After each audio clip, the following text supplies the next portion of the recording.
Hey there, my name's Oisín Lunny and welcome to Audio Talks, presented to you by Harman. And this episode, we catch up with one of the most dynamic DJs on the planet. Welcome to the podcast, Martin Garrix. Yo, good morning.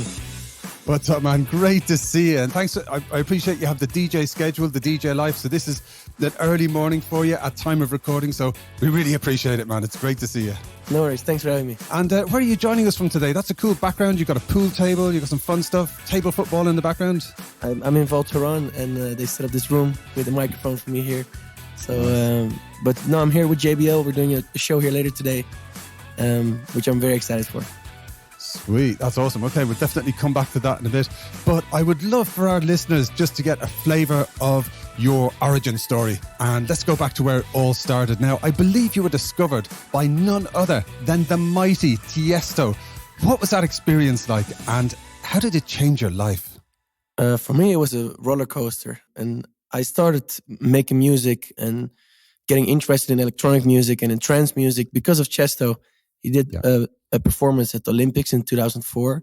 Wow. And to me, like, the music did something with me. It's something you didn't need lyrics for to understand it. It's something you felt, something that was hypnotizing. I was playing guitar at the time.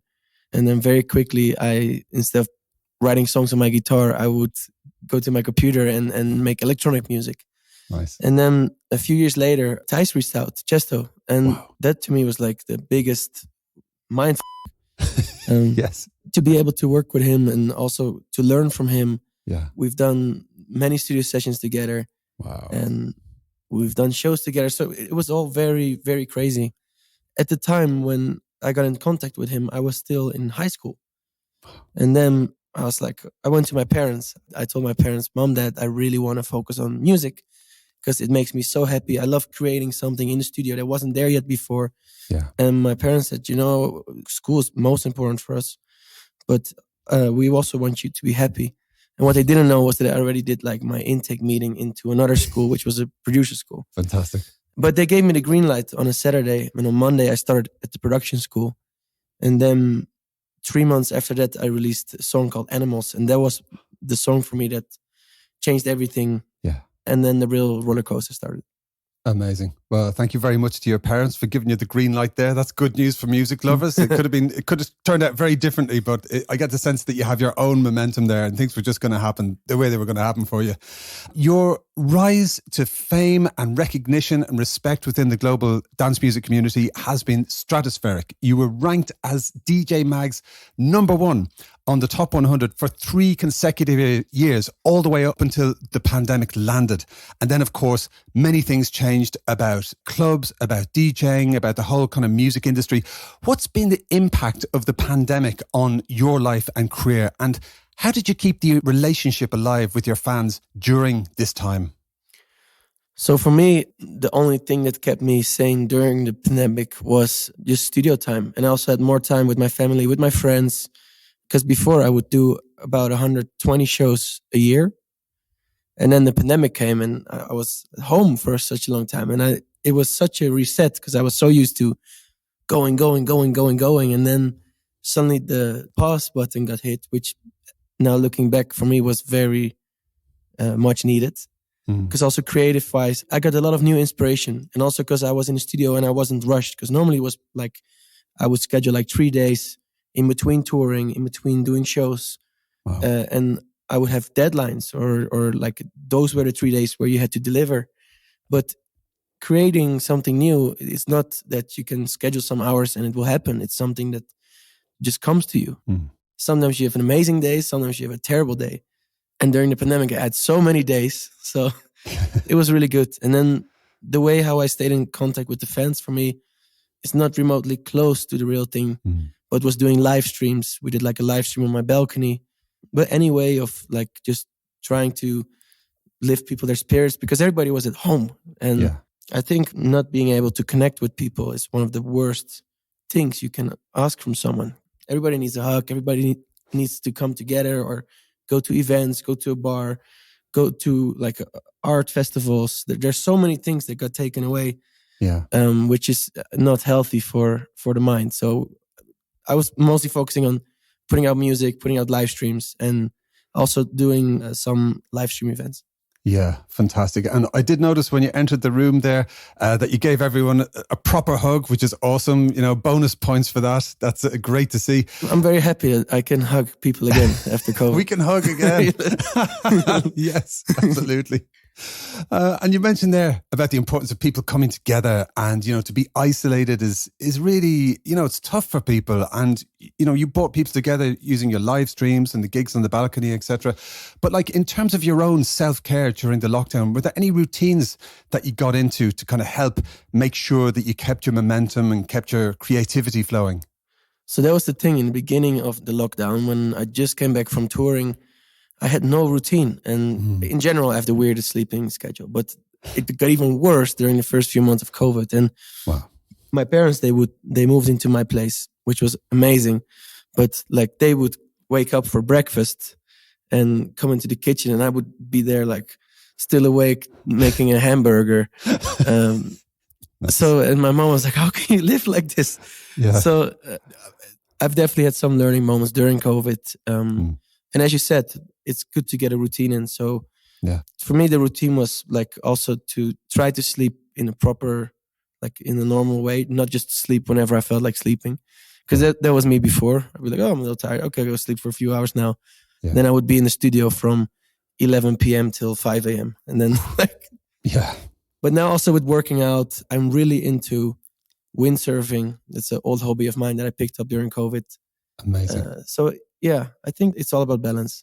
Yeah, very good. But you seem to have come through the whole lockdown with, some very positive new habits and new hobbies and things that really keep you on track and energized.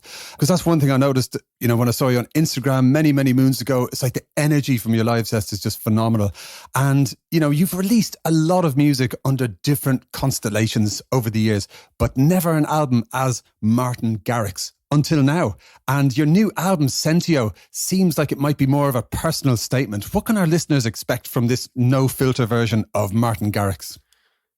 It's a lot of it like the old Martin Garrix, like the aggressive, a lot of instrumental songs, cool, weird vocal chops. Great. Because a lot of the music that's getting released nowadays, it's amazing, but I miss a little bit of the energy. I feel like it's all a little bit held back in a way.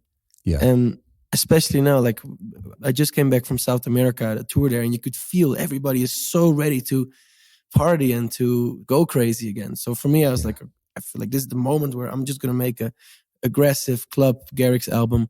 I have a few songs which are more melodic, euphoric with a vocalist on it, but most of it is just like high energy. And I played the songs during the last few shows, and the response live that the crowd gave was mind blowing. I have goosebumps when I talk about it. Outstanding. Oh, that's brilliant. Great to hear. And, speaking of your releases and that whole kind of creative engine that you're behind, you founded Stomped Records back in 2016. Talk to us a bit about the roster, who's on the label, and what can we look forward to from Stomped Records? We have incredible artists on the label, from Julian Jordan to Matisse and Sadko, Justin Milo, but there's also different styles on it. And for me, what I wanted to do with this label is to create a platform for the artists. And I want to use my platform to push them as well. And also with the live streams that we did during the lockdown, I used it very often to premiere new Stamped Record songs.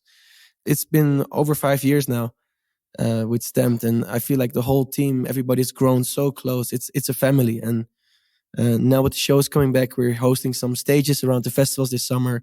We're doing Tomorrowland, we're doing Creamfields, and I'm very excited, very proud of the team, and very proud of all the artists. Yeah, rightly so. That's awesome, man. Congratulations. And you recently released a fantastic collaboration with Zedd called Follow, and it's already been called the perfect start to the 2022 festival season. How did that partnership come about with Zedd? So it's actually pretty funny. As Zedd and I, we've been talking about doing a song together for, I think, 12 years. And every time we tried to make a song together, we always ended up like partying or distracted or doing something else. Or whenever we're in a studio, it was like we work very similar, but also very different. So it was actually pretty funny to be in the studio with him and to meet in the middle on certain things, because he's very like organized. Like this vocal note doesn't fit in this chord progression. I'm like, it sounds amazing. I do everything more based on how it sounds on air. Yeah. That's how I started and how I still do it. So it was very funny. It was very interesting. And he's an amazing producer, amazing songwriter, and an amazing human being, which made the collaboration a lot of fun. Brilliant. And can we expect any more Garrix and Zedd party magic coming in the future? Yeah, 100%. Awesome. Also because of the response on this song is very positive. And this is a very festival, aggressive song. We're also thinking about doing a more radio song together. We're just going to experiment. Like the most organic and best ideas happen when you don't know what you're going to make, when you just go in the studio and mess around, see what you end up with. Yeah, absolutely. That creative freedom, you can kind of feel it when you hear it. You know, you get that kind of genuine vibe off it. You get the right energy that you guys are putting in. Yeah. And speaking of which, what other things can your fans expect from you this year? So I've done an album under an alias of mine called Area 21. It's me and a rapper, and I play the guitar and produce it and do the songwriting together with Major. Major is the name of the rapper. And singer, producer, he's a genius. And the concept we started 7 years ago, maybe longer. It's about two aliens. They crash down on planet Earth, and upon arrival, they're like, this is the first time they see borders. It's the first time they see division. They're like, they see humans as alien. They're like, what are you guys doing here? Everybody's on their phone when you're together. So we did an album based on that. Wow. And it's not to bash humans, but it's just to put a mirror in front and like be like, yo, if you look at some things from an outside point of view, it is pretty weird. Yeah. And for me, like this was also during the lockdown, a lot of fun. Like we would just jam, I would play on the guitar, and now also there's a band involved. We've done some rehearsals. We recorded a very cool performance, which we might start touring at one day. Wow. So that's another project. I'm going to drop some new Area 21 music probably later this year. My goodness, I'm looking forward to that. That's brilliant. I'm sure a lot of our listeners are now as well. We will be watching that space, as they say, literally. So talk to us a bit about, the role of audio quality. What role does that play in your professional life and in your personal life? Because your records sound amazing. So I'm curious to see how audio quality kind of fits across your whole being. So for me, audio quality is, of course, super, super important. But because I've been traveling a lot, and also I don't have an amazing studio setup at every location I go to. So sometimes I just use my headphones. But that's mainly to draft new ideas, just to sketch them out, or to do boring stuff like render out stems or like less creative stuff. But then when I'm at home, I have my own studio setup where I think my new studio I've been working for 6 years. Wow. So I really know the speakers, really know the sound. And then for me, I'll really dive into the details. But during the creative process, I don't want to dive in too much on how something sounds. I want to just more sketch out all the melodies, chord progressions here, breakdown here, atmosphere. And then later I'll go fully into sound design and tweak the sound. And then after I'm happy with the sound, I'll render everything out to stems, which I started doing it a few years ago. And it really changed everything because then I go into mix down and mastering. But before that, while I was working on the mix down, I would change the sound again, etc. But now I look everything. I'm like, okay, these are the sounds I'm happy with. And I'm going to try my best to make the sounds that are already there sound the best they can in balance with everything else. Excellent. That's as I say, a hashtag pro tip for any budding composers and DJs who want to make their own electronic music out there. That's actually fantastic. It's very, very useful. And as we mentioned at the very beginning of the podcast, you're at the JBL Snow Party. You're going to DJ today, which is awesome. Yeah. Many congratulations to any Audio Talks listeners who are amongst the lucky ticket winners and influencers. So this date actually marks the 1 year anniversary of working with the mighty JBL. What have you experienced together with JBL in the past 12 months? So the past 12 months with JBL have been so much fun. And I feel like it's such an organic collaboration. And it's funny because I used JBL already way before these 12 months. So there's many videos, many pictures of me actually already with a JBL holding them or traveling with them. Nice. I have a remote setup, which I use mainly to record vocals, but I use the JBL for the playback. So it's even some older footage. But for me, like besides the speaker being really great, I also really love the team. Everybody's very welcoming. Everybody's very open for new ideas, for spontaneity. Is that the right word? Spontaneity. Spontaneity, yeah. Spontaneity. Sorry, English is not my native language. It's a tough word, even for me, and I speak, it's my first language. But I like the whole vibe of the team, and also you feel it here. I arrived the day before yesterday. Yesterday we went snowboarding, skiing with the whole team. It was everything that they do revolves around joy and spreading positivity and creating moments and memories for people, which is also what I try to do as a DJ, what they bring with their speakers, because people, they create memories to certain sounds, to certain songs, and certain moments. So I love being here. I love being with JBL, and I'm very excited for today. Awesome. It's going to be a fantastic day. I know that for sure. Is there anything in specific that you like about the brand and the products, if you could put your finger on it? I love how it sounds. For me, that's most important, especially considering that I have to make stuff sound good. Yeah. So for me, listening back, even also the headphones, I use the headphones when I DJ. It's nice because I was using it before. Like I was using the speaker a lot already before we started working together. So it didn't feel like a mismatch when they reached out. That's great. Is there any kind of JBL products that, you couldn't do without it? Like your absolute essential go-to JBL product? JBL Charge. JBL Charge, good shout. Yeah, totally. I can see that being a proper traveling companion, great sound wherever you go.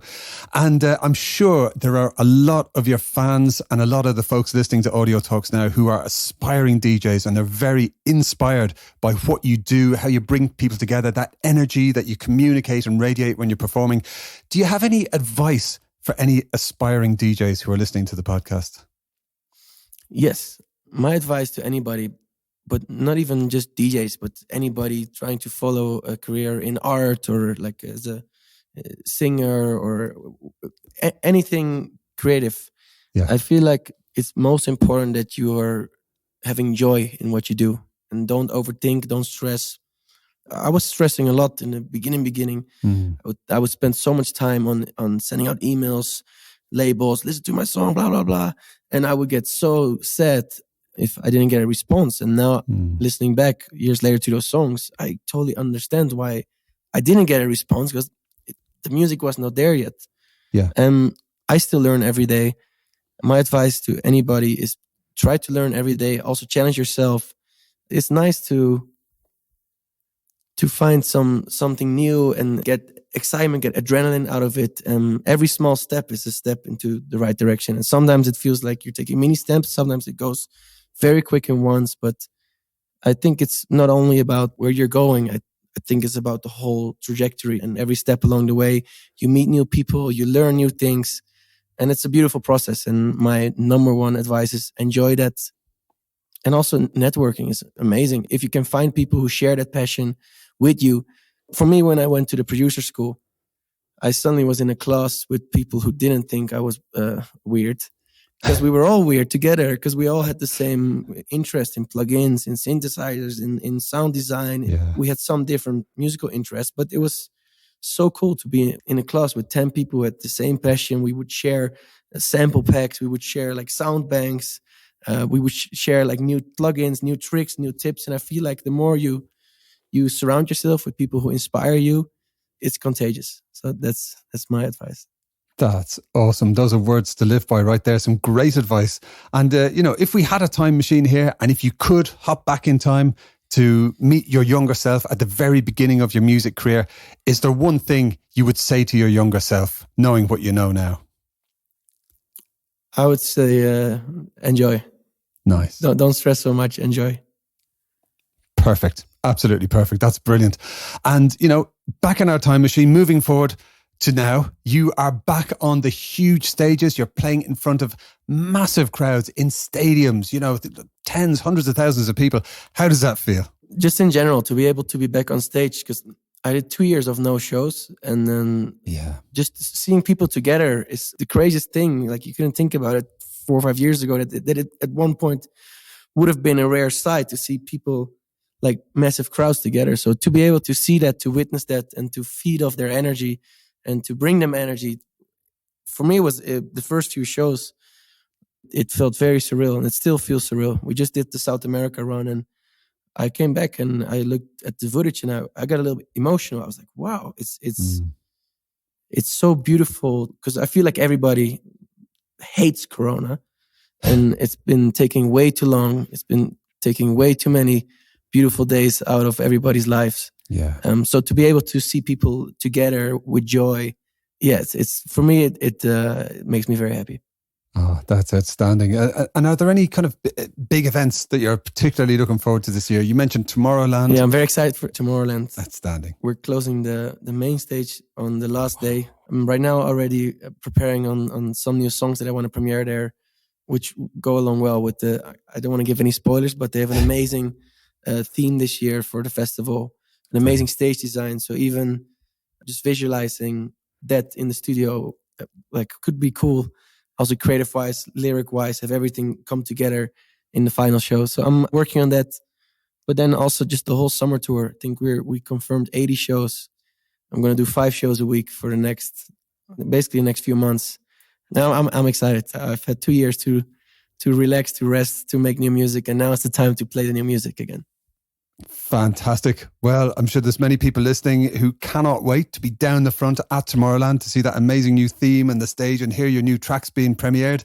And speaking of which, I have one final question. It's a very important question. We ask all of our Audio Talks VIP guests to choose a track for our Tidal playlist.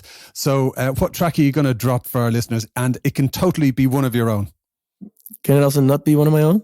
Oh, for sure. Absolutely. Cool. For me, Disclosure with Mali Mali. That was a song that gave me so much joy during the pandemic. I did a lot of dancing to that song, and I hope the listeners will enjoy it. That's a tremendous track. Absolutely brilliant. Thank you. And I'm going to add a track myself, and it's called Funk, a collaboration between a certain Martin Garrix and Julian Jordan. And if you want to get the energy and the excitement of a Martin Garrix gig and his music in general, go over to Martin's social media feeds. You can see a clip on Twitter. This stadium is going off listening to this track. It's just incredible, an absolute banger.